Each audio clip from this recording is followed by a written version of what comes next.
殿下，灵王世子来了。乌远西来了。是。怎么，殿下公务繁忙，无空见我这个闲人了？今日是刮了什么妖风啊？竟然飘来这么大朵银彩。无事不登三宝殿，自然是有事要跟殿下商量。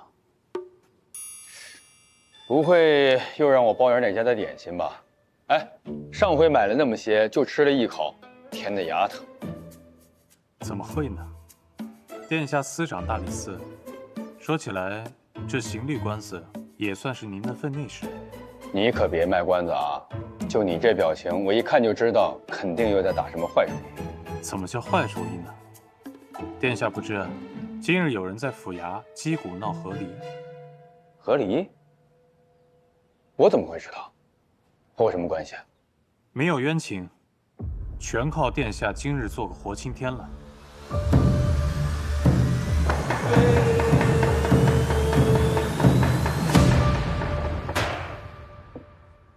堂下何人？状告何事啊？小女姓花，名芷，现是花家家主。我姑母花贤15年前嫁与杨琦，如今想要与他和离。原来如此，妇人花贤，你这是想休夫啊？回夫印，民妇与杨琦在家中度日如年，再也不愿与其过了。向来夫为上，妇随从，敬顺之礼，乃妇人之大礼也。哪有说不想过就不想过的道理啊？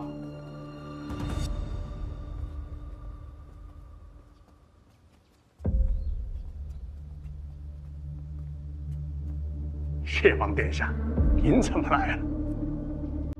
今日大理寺得闲，听闻这里有奇案，你来看看。他怎么来了？坐。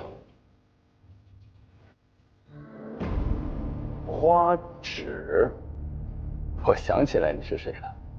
我是谁？与我姑母的和离案无碍。方才说到哪儿了？回殿下，杨琦侵占我姑母的嫁妆，分文不剩，常年打我姑母，我姑母身上的伤痕便是铁证。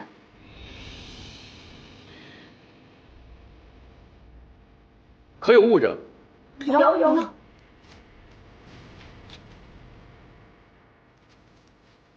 这里面一份是我姑母的自述状，一份是我姑母出阁时嫁妆的单子。我姑母身上的旧伤、新伤，皆由京中3位名医就诊，白纸黑字皆有凭证，桩桩明白，件件属实。若殿下有什么不相信的，可以叫个婆子来当堂验伤。殿下，啊，殿下，您得为草民做主啊！草民也知晓例律，也问过壮士，寺内人这般情状，连折伤都不算。若是男子打了几下妇人，便要判和离，那天下还有能过得下去的夫妇吗？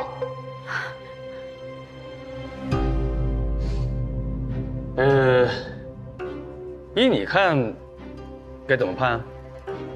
回殿下，依大庆律，夫殴妻，非死非伤，不论；至折伤之上，还减凡人2等。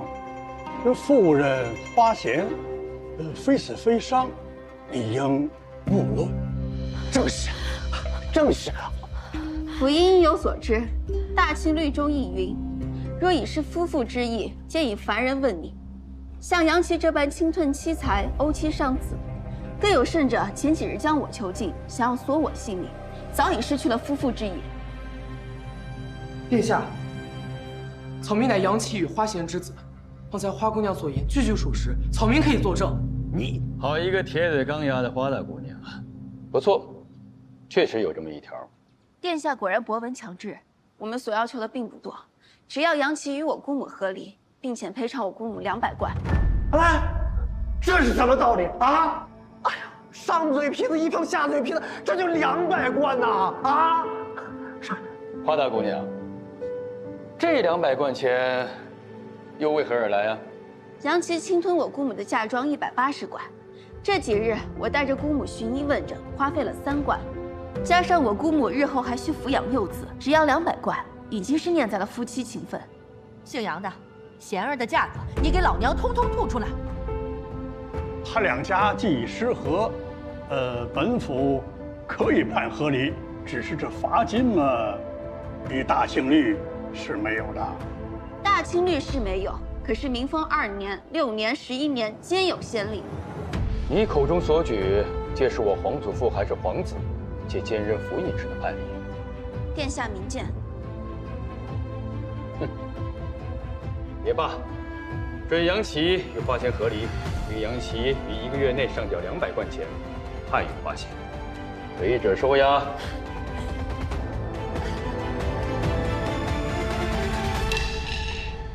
杖100。殿下，你们这是要我的命啊！我们才不要你的命，我们要你卖房卖地，欠债还钱。你，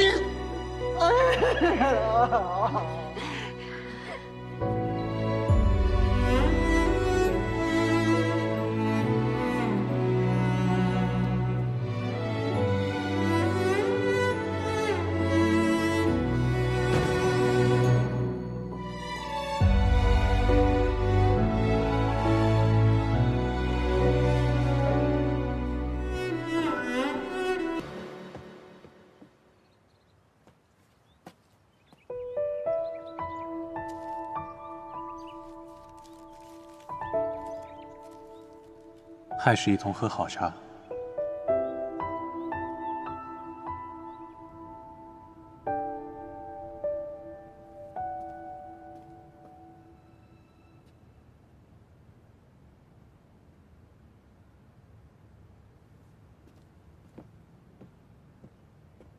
头儿，那个，说，林王府来信说林王爷叫您回去一趟，好像是林王爷身体不太好了。还有别的事儿吗？没了。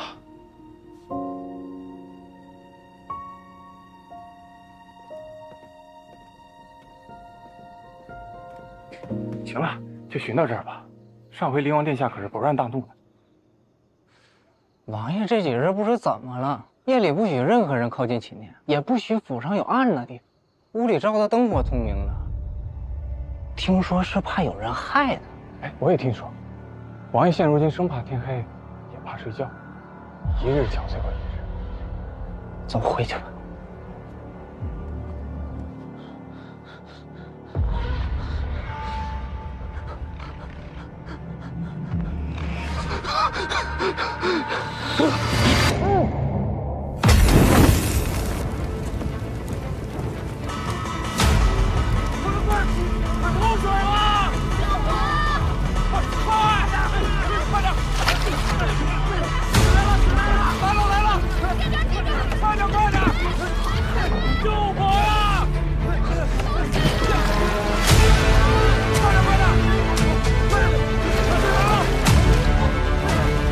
世子，王爷寝殿着火了！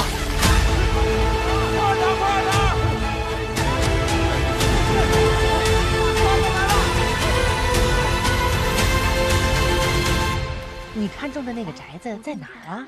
就在这条街的街尾，小是小了点儿，但是正好我们母子住，反正抬脚就能见到你们，不能再近了。虽然上学也方便。那明儿我陪你去看看，给你长长眼。好。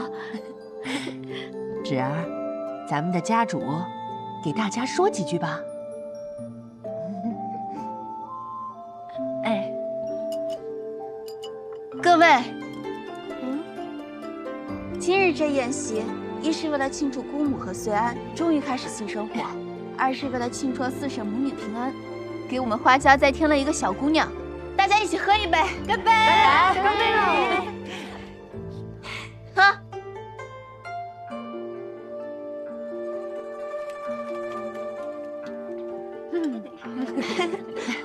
四弟妹不能喝酒，你呀，你跟他是最好的，你替他喝了吧。芷儿，来来，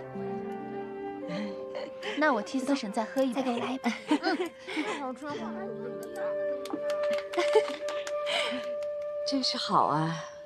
这花家的人是越来越多了，家里的人不是多，是都回来了，是让芷儿都接回来了。哎呀，以前我觉得我们女人嫁出去以后啊，就两头都没退路了，可现如今，二贵回来了，贤儿又脱了苦海，我这么看着，心里面就觉得特别踏实。反正以后我们遇到什么事，我们都有家可回。无论如何，咱们的花纸，谁都不会扔下的。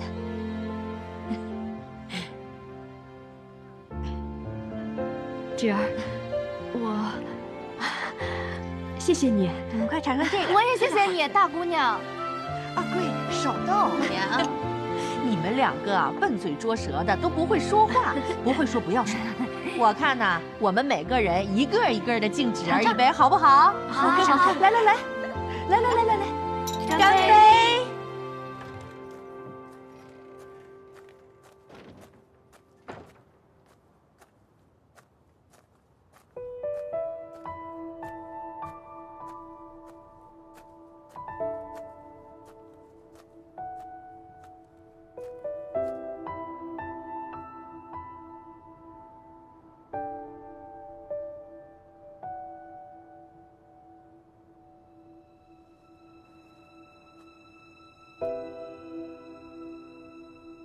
顾妍希，今晚的月色真好。你在哪儿？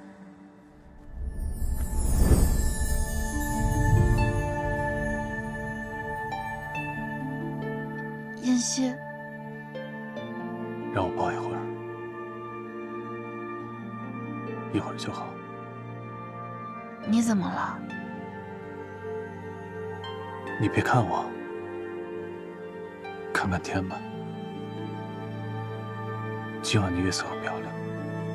好。那年上元节的月色你还记得吗？很美，就像今天一样。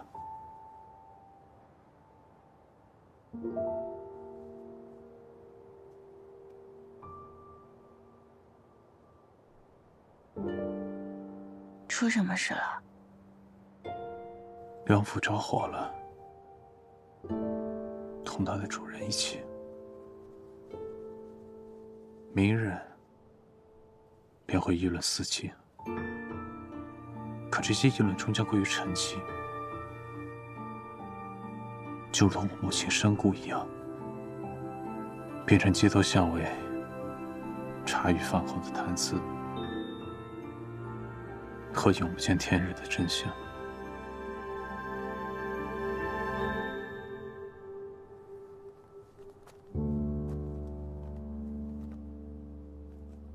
今日宴席你没来，府东调了几壶好酒，你错过了。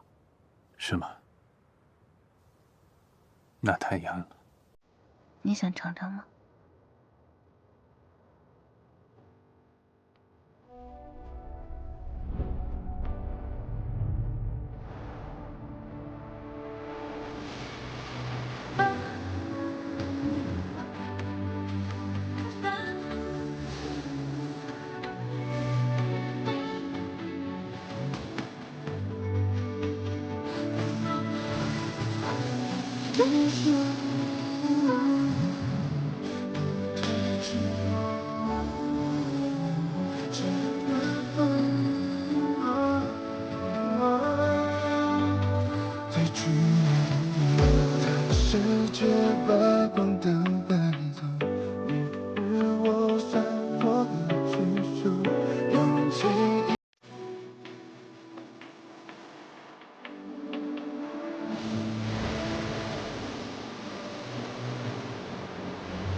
陛下，都办妥了。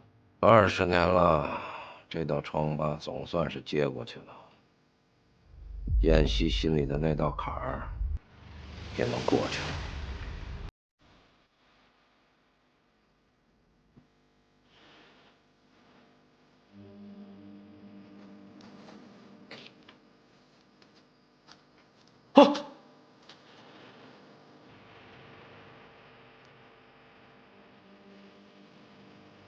大官，这拿着吧，陛下赏，你差事办得好。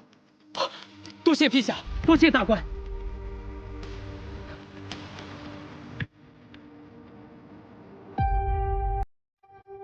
昨天夜里灵王他说是意外早了睡。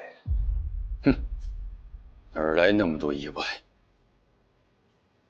真是没想到啊！温家做了20年天子，头发都快白了，杀心还是这么盛。宫里方才传令，请殿下查清灵王身故的案子。叫我查清，这分明是让灵王来敲打我，让我千万要小心，不要成为他心里的那根刺儿。否则，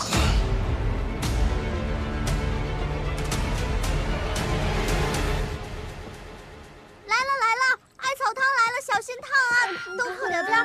哎呀，来了，艾草汤来了，小心点儿，跑得快可没赏钱。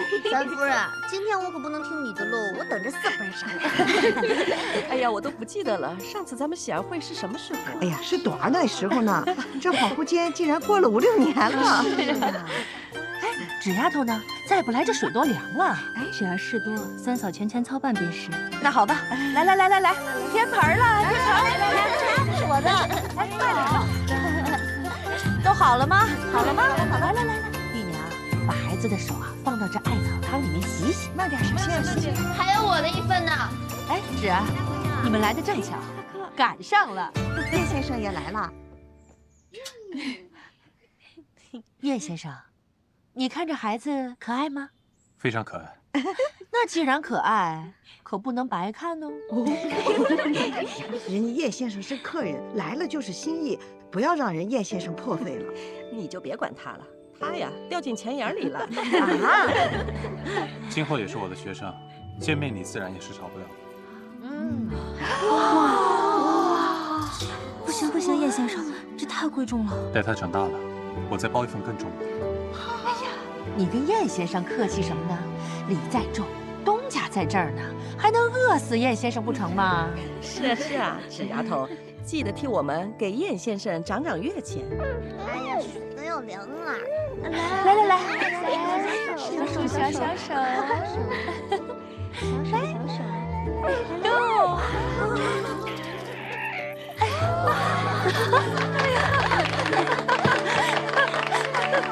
我看这孩子以后啊，比芷儿还能挣钱呢。那他才要长快些，多多帮帮我。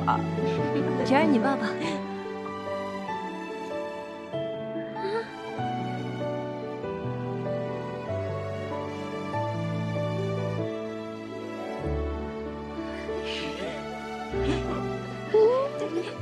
能给我抱抱吗？哎，玉娘，孩子是不是还没有起乳名啊？你这个当娘的，赶紧给孩子起个名字呀！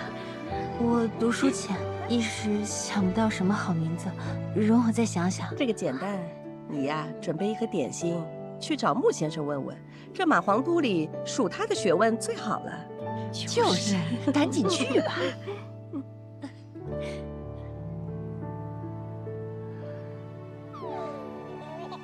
其实啊，我单独给他备了一份礼。你什么时候学会乱花钱了？这怎么叫乱花钱呢？我找太和酒楼买了18坛最好的石冬春，买到紫皇居的竹林里了。芷儿，他是我亲眼看着生出来的，我怎么疼爱他都不为过。四婶，你是不是想等四叔回来了再给女儿起名字啊？我还在闺中时，没想到会遇到他那样一个人，成了亲，也没想过我们有孩子的情形。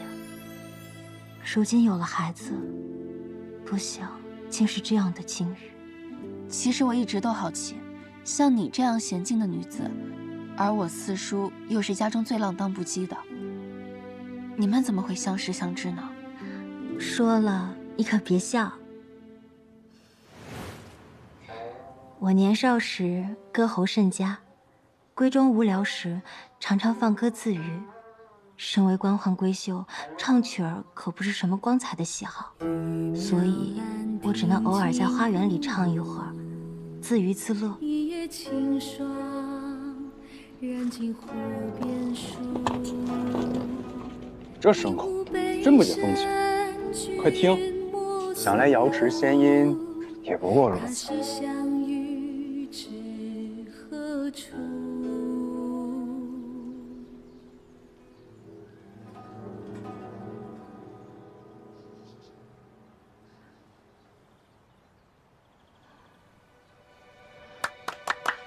唱得好，娘子歌喉当属皇都第一。敢问娘子师从何人呢？这人是谁？世上怎会有如此冒失的登徒子？走。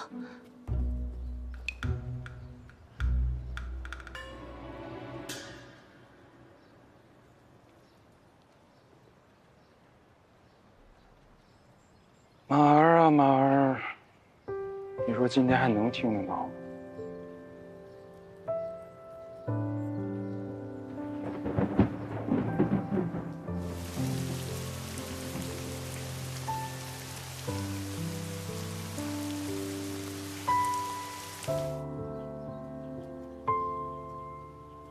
姑娘，我听门子说那个小纨绔天天在咱们墙外站着，真烦人。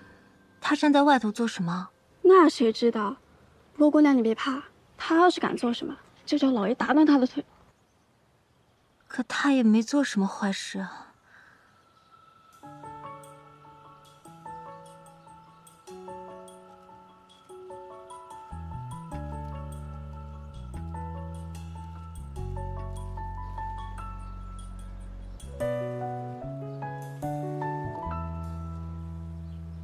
姑娘，那上面写了什么呀？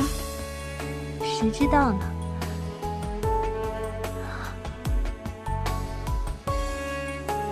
哎，又来一个。昔日闻君歌一曲，如听仙乐耳暂明。什么歪事？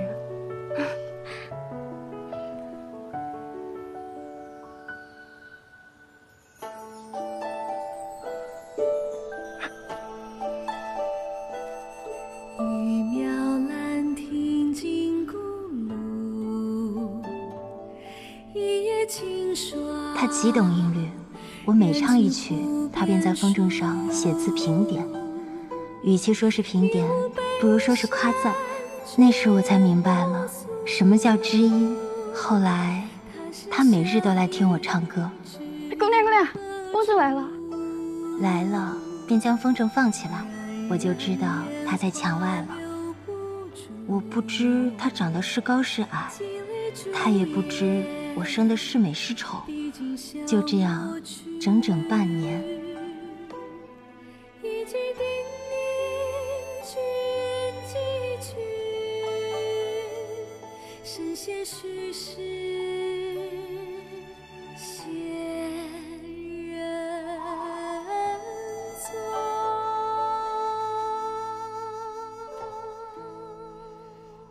楼中弄玉吹箫缕，同学丹山凤凰语。凤凰凤凰来不来？箫使行云再可许。弄玉箫缕，凤凰语。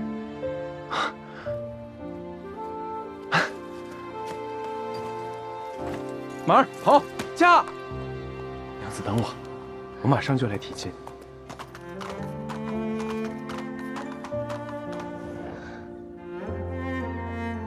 想想都有点后怕。我与他素未谋面，只以音律相交。倘若他面貌丑恶，倒也罢了；若是此人品性败坏，或者心思奸邪，就完了。可你还是嫁了。是啊，若叫我再选一次，我还是会嫁。情至义子就是如此，就像闭着眼睛往独木桥上走，明知一步差池便会粉身碎骨，万劫不复。但这句话我不说出口，这一步我不走出来，此生一定会觉得遗憾。如今想想，没见过面便深许他人，虽然可怕，但一想到我若是错过了平遥，此生无法与他结缘相守，那才真是可怕。我这辈子最大的运气和勇气，都用在那一日。四叔也选择迈出了这一步，他也过了这独木桥，所以才有了你们这一对佳偶。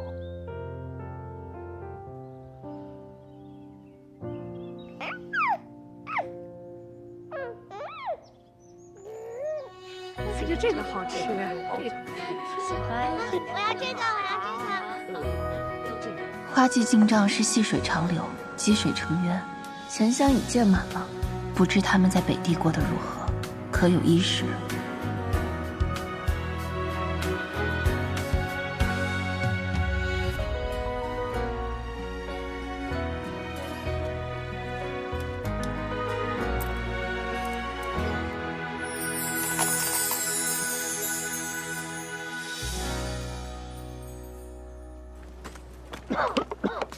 快点干！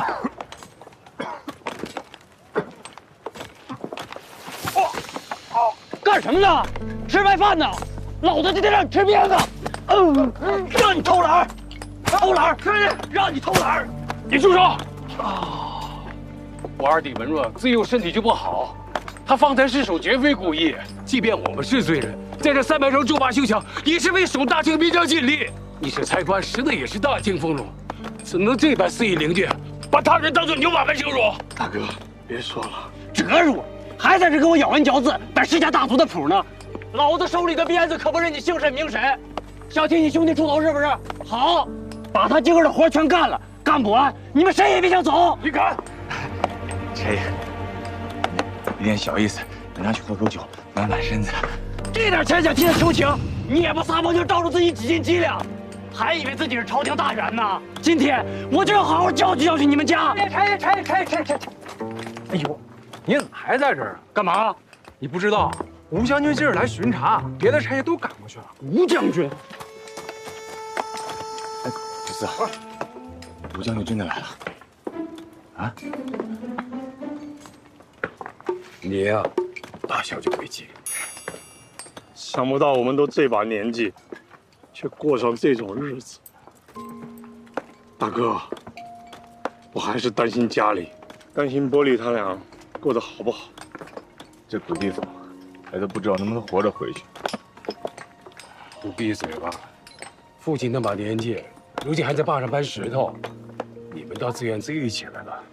堂堂7尺男儿，这点苦都悲叹声言，不如俘虏小儿。他们留在家里，想把日子过下去，吃的苦一定不比咱们少。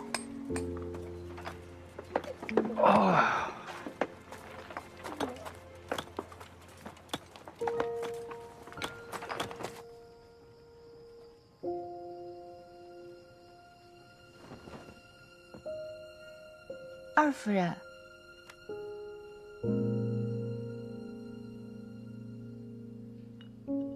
你给李哥做了宵夜啊？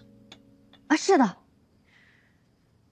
我也乏了，你陪他一会儿吧。二夫人，你给李哥做汤啦？是啊，他晚上用功，容易肚子饿。啊，这个点心是我现学的，我刚刚第一次做，跟福东肯定是没法比，但是我尝了味道，不丢人的。所以呢，您一起尝尝嘛。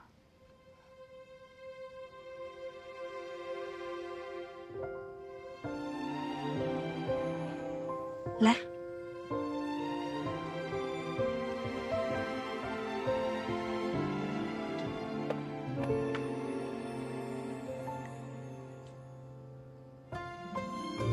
娘，你也吃一块吧。这个汤我也是第一次做，你尝尝咸淡。哦，好。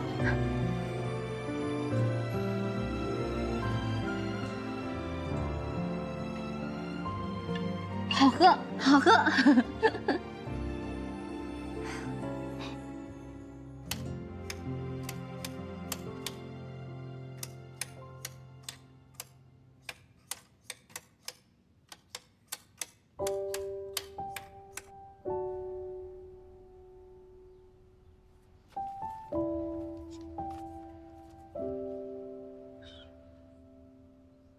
又这个数了，肯定没算错。算了3遍，肯定没错。竟砸了这么多钱了，当初哪能想到呢？三婶，把大家叫到堂屋，我有话要说。啊。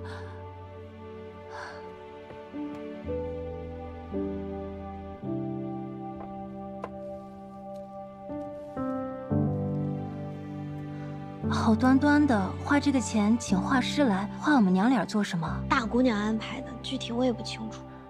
芷儿在哪儿？我去问问她。在堂屋里头跟大家商量事儿呢。行，你帮我看一下孩子。嗯。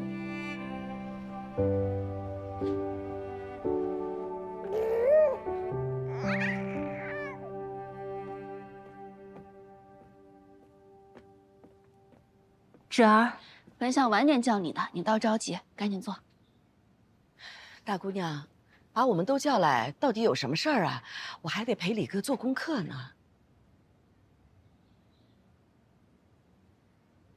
花季经营至今，钱库里的盈利已经有50万了。50万，这么多啊！50万，我记得你说过，如果攒够了50万，按照那个大庆率，那娘，咱们真的赚够了一笔赎钱，能赦免流放之罪。哎呀，我的个亲娘啊！当初大姑娘说这话的时候啊，我就当她发梦了，那没成想真成真了，哎，了不起！但是这笔钱只能赎回1个人。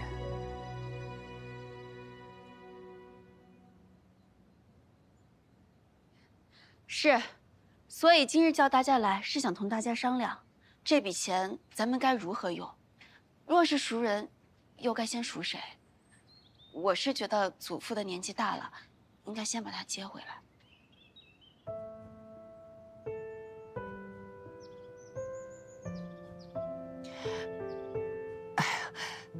这有什么好商量的呢？只有1份钱，当然要把老太爷先赎回来了。伯鱼这样的半大小子，有什么苦吃不得？你这个主意我没有意见。哎，那到哪儿去赎人啊？这个钱又交到哪儿啊？娘，祖父他们现在在北地一个叫做300城的地方，这笔赎钱得送到那儿，交给300城的衙门。所以我决定10日后便启程带着这笔钱去北地。那这么说，你能看到伯鱼他们？还请大家赶紧制一批衣裳鞋帽，再带上药材吃食，有多少带多少。好，好，好，现在就去制备。现在就去制备。我跟你去，来，都去吧。哎，你们赶紧去准备。芷儿，你请画师是为了带着我们娘俩的画像北上，是吗？我准备给四叔一个惊喜呢。我这就回去给画师赔不是。得请他把我画胖些，平阳看了才放心。哎呀，芷儿，我净高兴了。你去北地是1个人吗？自然不是，便是外出行商，也会带上家丁护院、车队马匹。对，哎，那叶先生是咱们护院的头头，他是不是也陪着你护着你啊？他还有些其他的事情，我就不麻烦他了。他是每个月在咱这儿拿月钱的，什么事有你重要啊？哎，娘，你就别操心了。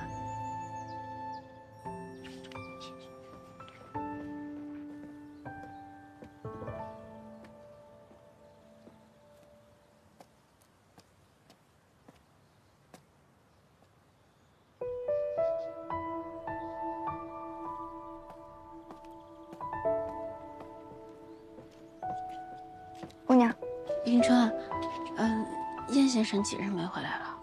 总有个3日了吧。姑娘，燕先生在外边当的是什么差事呀？怎么一忙起来连个音信都没有？他手里都是些要紧的事儿，不回来也行，平安就好。北上的事情等他回来再告诉他吧。好。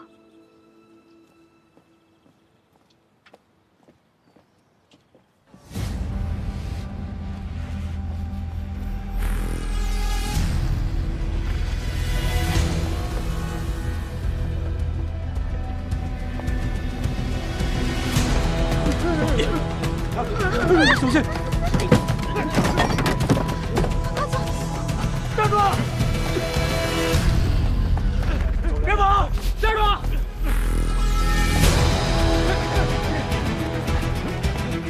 快，这边！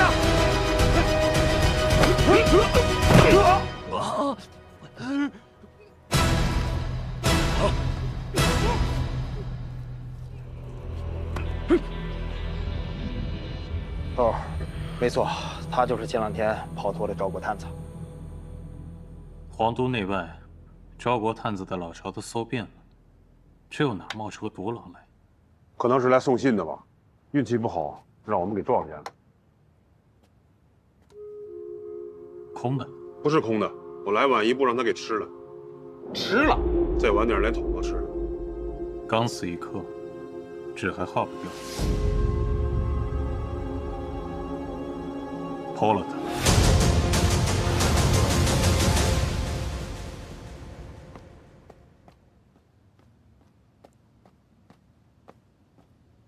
头儿，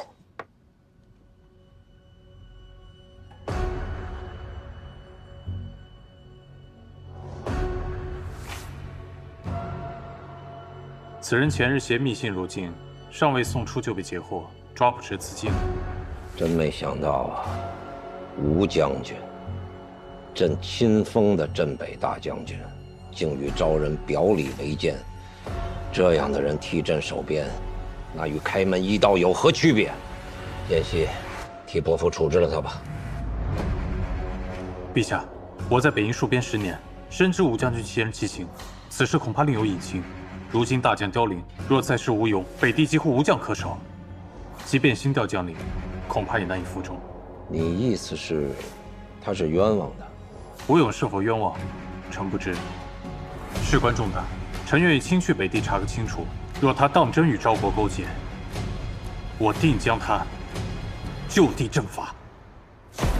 哦，这么着急北上，咱什么也没准备啊。你不去啊？不去换个人。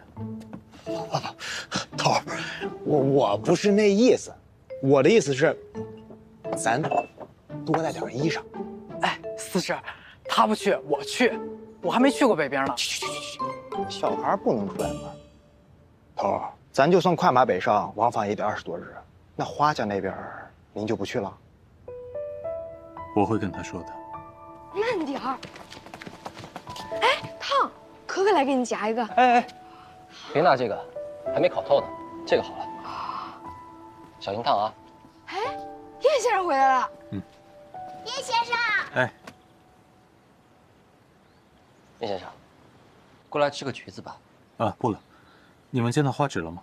方才放客时他还来了呢，在小教场转了一圈就走了。这会儿大概在账房。我去看看。